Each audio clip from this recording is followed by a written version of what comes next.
Es el 18 de diciembre de 2024, Bolívar derrota por 4-1 a Oriente Petrolero en Santa Cruz y se consagra como ganador del torneo clausura de aquel año.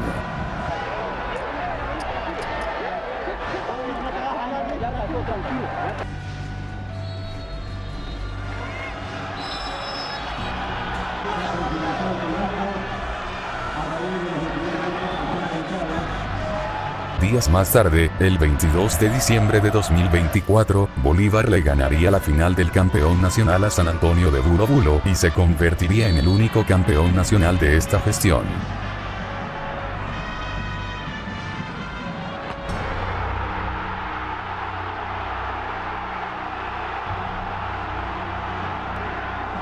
Este cierre de año genera muchas expectativas en el hincha celeste de cara a los 100 años de la institución más grande de Bolivia. Lo que nadie sabía es que la improvisación y la mala planificación harían que todo salga mal.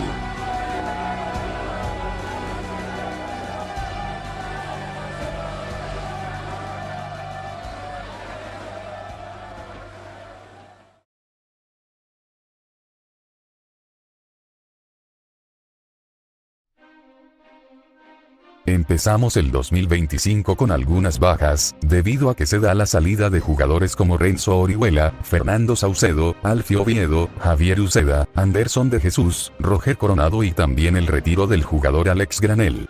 En reemplazo de estos jugadores se da la llegada de Diego Méndez, Federico Lancillota, Dorni Romero, Rubén Ramírez, Miguel Torrent, Robson Mateus y el retorno de Erwin Saavedra. Este año empezaría de forma irregular, con una federación imposibilitada de empezar el torneo liguero por una disputa del Club Royal Pari, quien abandonó el partido del descenso indirecto en 2024. Dada esa situación, la federación improvisa un torneo de verano entre febrero y marzo para que los clubes se pongan en movimiento, aparte de estrenar de forma oficial su proyecto llamado Fútbol Canal, un triste intento de canal de la federación hecho con la excusa de adueñarse de los derechos de televisación y también una mala copia de Tigo Sports. Es así como Bolívar es obligado a participar de este torneo, y en este mismo debutan algunos de los nuevos fichajes del club. En la primera llave del torneo pudimos ver la calidad de algunos fichajes, como por ejemplo Lancillota, que se comió un gol bastante ridículo de GB San José. La gente de GB San José está gritando un hombre, se viene atención, salió para Lancillota dejando el primer gol.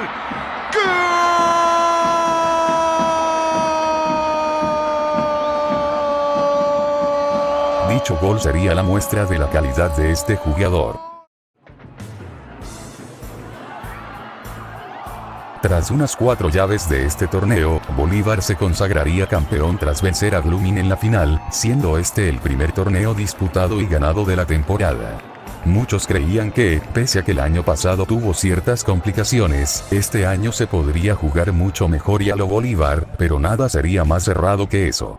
Algo que mencionar también es un desagradable incidente que tendría Flavio Rovato con el periodista José Quino, de Red 1, en una conferencia de prensa después de la semifinal contra la U de Vinto, echándole en cara su título de director técnico pro con licencia Conmebol.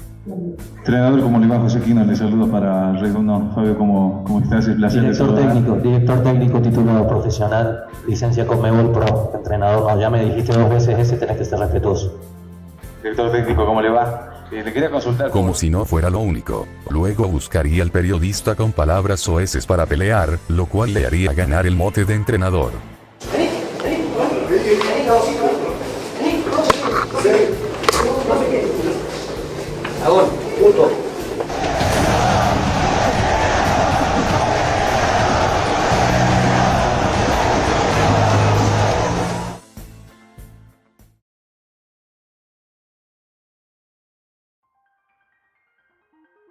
Para empezar, el formato de este año sería el mismo que el formato puesto en marcha el 2023.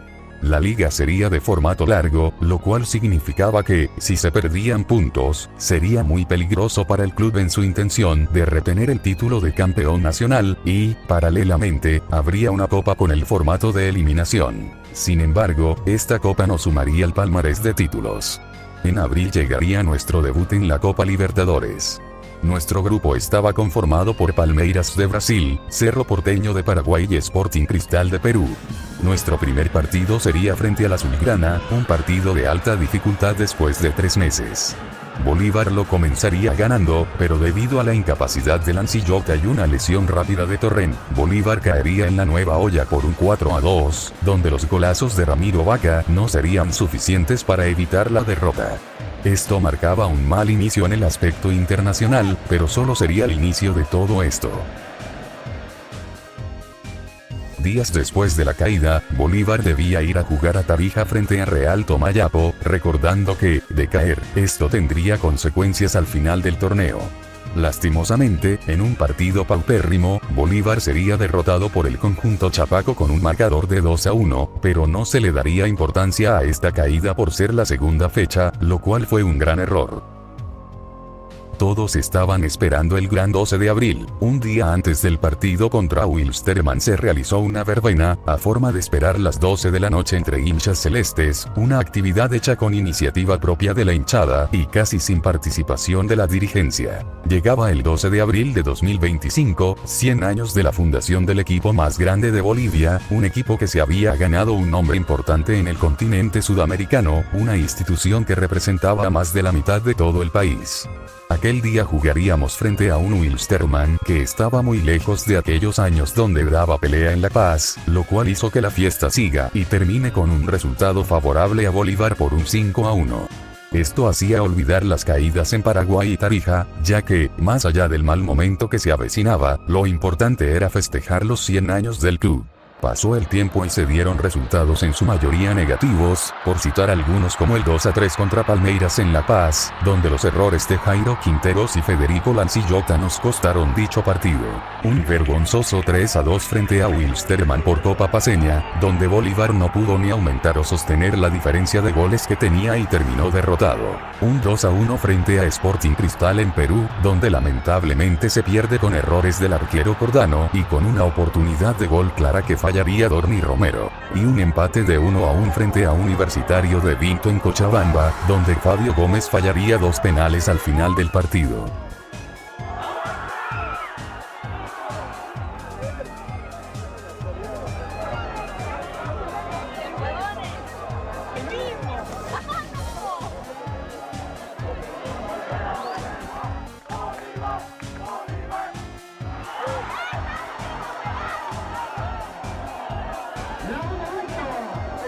También recibiría la lamentable noticia de un supuesto doping positivo de parte de Ramiro Vaca, el cual no volvería a jugar un partido con Bolívar hasta 2026. Sin embargo, junio sería un mes de horror para el club celeste.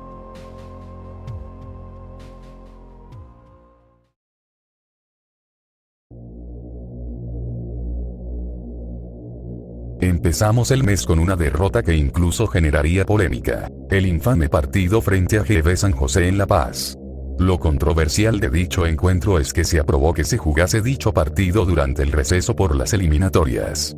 Bolívar obviamente se encontraba en desventaja, debido a que no contaba con la presencia de jugadores importantes que habían sido convocados a la selección boliviana, pero aquí es donde se rumorea que el entrenador de Bolívar habría pedido jugar este partido para alargar sus vacaciones. En este partido, un Bolívar en desventaja caería frente al conjunto orureño por 3-1. Dicho partido sería uno de los clavos del ataúd donde irían las chances de Bolívar para ser campeón. Posteriormente, Bolívar empataría 2-2 con Alois Ready en un partido controversial debido al arbitraje.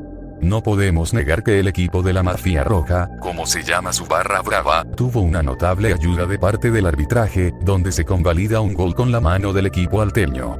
En el final de este partido se causó una pelea, de la cual salió sancionado Fernando Saucedo. Este mismo jugador nunca cumplió dicha sanción. Entre otros partidos para el olvido, tenemos un clásico donde el rival nos remonta un partido, con una actuación bajísima de todo el equipo. Una derrota por 3-0 con Nacional Potosí en la Copa Paceña. Y un empate de 1-1 con el mismo rival en el torneo oficial.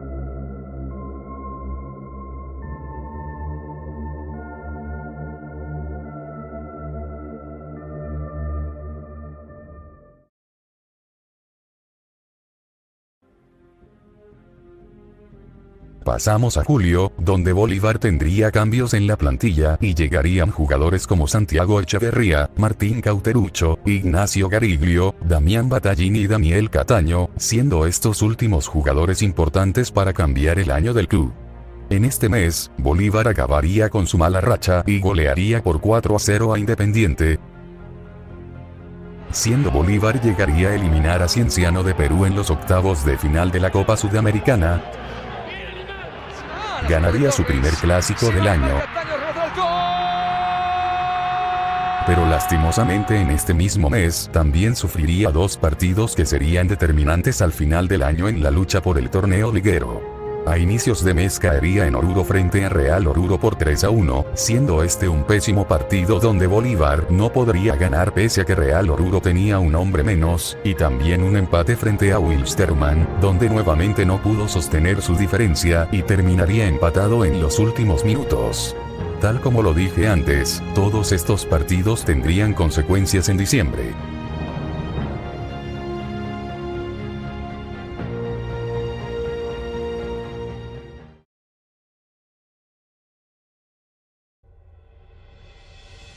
En septiembre, Bolívar tendría partidos destacados como la goleada a Guavirá por 4-0 o una victoria por 2-0 vs. GB San José en Oruro, pero se vendría un golpe duro al club. Bolívar se jugaba los cuartos de final de la Copa Sudamericana frente a Atlético Mineiro de Brasil. La expectativa era creciente, ya que Bolívar venía de un... Bolívar trataría de rearmarse y lograría empatar 2-2, pero no sería suficiente e incluso desperdiciaría una oportunidad de ganarlo, cuando Martín Cauterucho fallaría un penal. Es así como se esperaba el partido de vuelta en Brasil, donde Bolívar aguantó mucho e incluso tuvo ataques de contragolpe, pero lastimosamente, en los últimos minutos caería el gol de Mineiro y con ello la eliminación de Bolívar. Así es como Bolívar cerraría su participación internacional.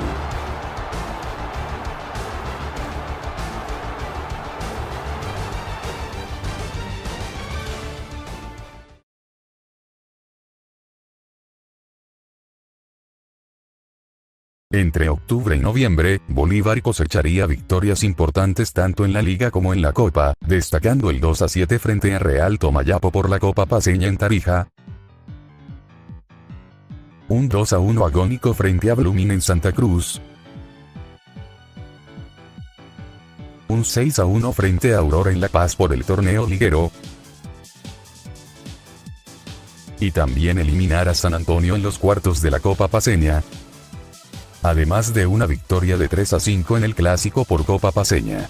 Todo parecía encaminado a una posible remontada de Bolívar en la liga, hasta que llegaría el partido frente a Always Ready en el Alto. Dicho partido sería polémico desde la asignación de árbitros, ya que el elegido sería Dilio Rodríguez, un árbitro muy polémico por sus actuaciones sospechosamente favorables al equipo del Alto e incluso involucrado en el caso de amaños del 2023. En el minuto 26, marcaría el primer gol del partido para Bolívar. Sin embargo, Dilio Rodríguez sería llamado para revisar el video arbitraje y, por ende, anular el tanto. Se alegó que el gol fue anulado por la posición del brazo, pero esto fue refutado por varias fuentes tanto nacionales como internacionales. Durante el encuentro también se evidenciaron cosas como balones pinchados y faltas no cobradas para Bolívar. Finalmente, el partido terminaría empatado y con esto Bolívar perdería su oportunidad para campeonar, ya que, si bien matemáticamente aún podía salir campeón, dependía de que Always Ready y The Strongest cayeran en sus siguientes partidos, lo cual era muy difícil. Posterior a eso, Bolívar jugaría el clásico paceño por el torneo liguero, donde remontaría y ganaría por 3-2 al clásico rival, dejándolo muy lejos de llegar al primer lugar.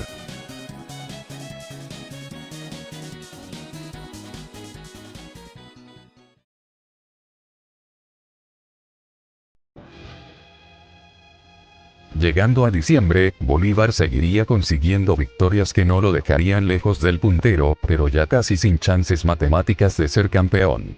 Solo le bastaría ser segundo para obtener el premio de la fase de grupos para la Copa Libertadores 2026. El 11 y el 14 de diciembre, Bolívar conseguiría victorias de 5-0 frente a San Antonio y 3-1 frente a Oriente Petrolero.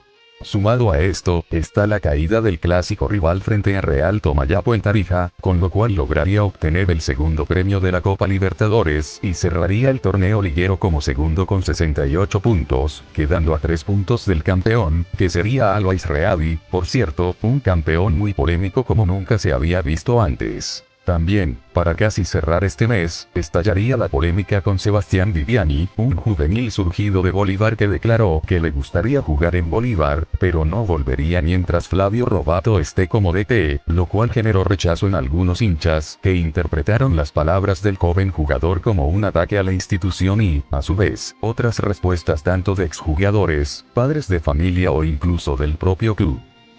Hasta esta parte, había escrito todo el guión del video antes de la semifinal de la Copa Paceña contra Blooming. En dicha semifinal, clasificamos al empatar 1-1 en Santa Cruz y goleando a Blooming por 5-0 en La Paz. Prácticamente ya muchos daban por hecho que Bolívar sería campeón de este torneo para usarlo como un salvataje del centenario, pero no contaban con el Nacional Potosí, que clasificó a la final en la otra llave. La final de ida en Potosí se ganó por 2-0, con goles de Tonino Melgar y Dorni Romero. Muchos pensarían que esta diferencia sería suficiente para que Bolívar prepare una fiesta en La Paz. Sin embargo, Nacional Potosino vendría a regalarse al partido de vuelta. Ni bien empezado el partido, Nacional golpearía primero con un gol de William Álvarez, y antes de los 20 minutos, Saulo Guerra igualaría el marcador global con un tiro penal. Bolívar lograría descontar a través de Cauterucho en el minuto 31 y con este resultado, seguía siendo el ganador de la final, pero en el segundo tiempo, todo se cayó por completo. En el minuto 74, Saulo Guerra pondría el 3-1. Y en el minuto 79, Kevin Quiroz anotaría el 4-1 para Nacional Potosí, dando la vuelta al marcador global y coronando a Nacional Potosí como el ganador de la Copa Paceña. Se había consumado el ridículo, se había destruido a Bolívar en su año más importante. No podemos evitar mencionar cosas como los insultos de Miguel Torren a sus compañeros, la burla de Eduardo Valdivia a la hinchada, el llanto de cocodrilo de Patricio Rodríguez y el vergonzoso hecho de que Flavio Robato no salió a recibir su medalla de subcampeón. Fue una de las noches más complicadas para el bolivarismo, un partido donde prácticamente no se jugó a nada y no se sudó la camiseta, un equipo que no merecía vestir los colores del club. Así se consumaba finalmente el centenario, con 2 títulos perdidos y una paupérrima participación internacional. Conclusiones.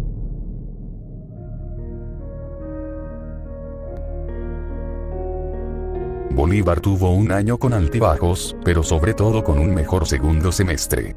El primer semestre, Bolívar sería víctima de sus propios fichajes, sobre todo con responsabilidad de Federico Lancillota, que influiría en partidos importantes tanto para la Copa Libertadores como para el torneo de todos contra todos. Bolívar no puede jactarse de que todo el año jugó bien, ya que fue a partir de agosto que empezó su racha positiva tanto en Liga como en Copa Paceña. La segunda rueda de la Liga que hizo Bolívar fue casi perfecta, con 12 victorias, 2 empates y una derrota, pero es evidente que aquellos puntos perdidos antes de agosto fueron los que nos quitaron los títulos. Hay gente que quiere apelar a que Always Ready nos robó en los 2 partidos que jugamos y por eso no salimos campeones, y tienen razón. Always Ready se vio favorecido por el arbitraje en ambos partidos, pero viendo la tabla final podemos ver que no solo fueron esos 2 partidos los que nos hicieron perder la liga. Perdimos la liga al perder con Real Tomayapo, GB San José y Real Oruro, y también al empatar con Wilstermann, Nacional Potosí y Universitario de Vinto. En esos 6 partidos mencionados, Bolívar perdió 15 puntos. Aquellos 15 puntos podrían haber dejado sin efecto tanto el clásico que perdió Bolívar en junio como los 2 empates contra Always Ready. Incluso si nos excusamos con la respuesta genérica de es fútbol, no se puede justificar cómo Bolívar pierde tantos puntos en el primer semestre. Algunas personas apelan a la competencia internacional. Sin embargo, hay partidos donde no se necesitaba meter suplentes o incluso jugaron los titulares habituales. A principios de año, con el formato de torneo único, se advirtió que cada punto perdido iba a perjudicarnos a fin de año, algo que finalmente sucedió. Los que somos hinchas con memoria, recordamos que Bolívar ya perdió muchos títulos en la era Baiza con este tipo de partidos, y para este año debía evitarse eso, pero no hubo tal cuidado con la liga y se descuidó por completo la primera rueda. En el contexto internacional, voy a citar lo que dijo Checho MDF en su Va a TikTok. decir, pero no, llegamos a cuartos de final de Sudamericana. Agarren a cualquier dirigente de Bolívar a principios de este año y le pregunten, che, ¿cuartos de Sudamericana es un buen centenario? Y te hubieran respondido, Sudamericana, Copa Libertadores, papá. Esa es la de los equipos grandes. Sé que va a venir el típico a decirme, ay, pero Checho, tú querías ganar la Copa, qué iluso que eres, era obvio que no se podía competir. Pero papito, te voy a educar, nadie está hablando de ganar la Copa Libertadores, ganar el Mundial de Clubes, meterle hat-trick al Chelsea con 3 cabezazos de Sagredo, no. Pero lo que se hizo en la Libertadores fue horrible por donde lo veas, por donde lo quieras ver. Tal como lo dice él, la Sudamericana no era la primera opción. Se suponía que se debía llegar lo más lejos posible en la Copa Libertadores e incluso, con el respeto de los rivales, no parecía ser un grupo tan difícil, ya que Bolívar estuvo en otras ediciones de la Libertadores con grupos más complicados y aún así salió adelante.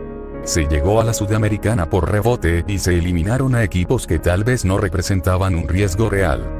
No fue hasta que apareció Mineiro que nos pinchó la burbuja y vimos que Bolívar no estaba a la altura de las circunstancias en muchas ocasiones. Ahora, los objetivos del centenario no fueron cumplidos.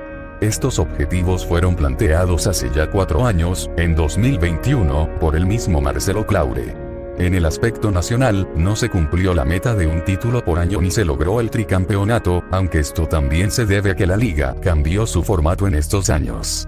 En el contexto internacional no se llegó a ganar una Copa Sudamericana, ni siquiera se alcanzó la final de la Libertadores. Es un centenario con un 6/10, que solo sirvió para salvar la economía del club, al clasificar a la fase de grupos de la Libertadores, pero no fue lo que Bolívar merecía, ni su hinchada ni el club como tal. ¿Qué pasará ahora? Es sabido que Flavio Rovato seguirá como entrenador de Bolívar, aunque los criterios de la dirigencia no sean los mismos que se aplicaron con otros DT que perdieron títulos o fueron eliminados internacionalmente. Se habla de un supuesto proceso, pero hay que entender que Bolívar en estos últimos 2 años logró mucho por individualidades.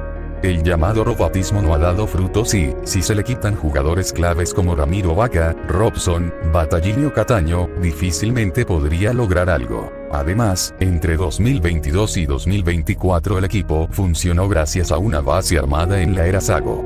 Esa plantilla jugaba sola, incluso con entrenadores como Beñat y el propio Rovato.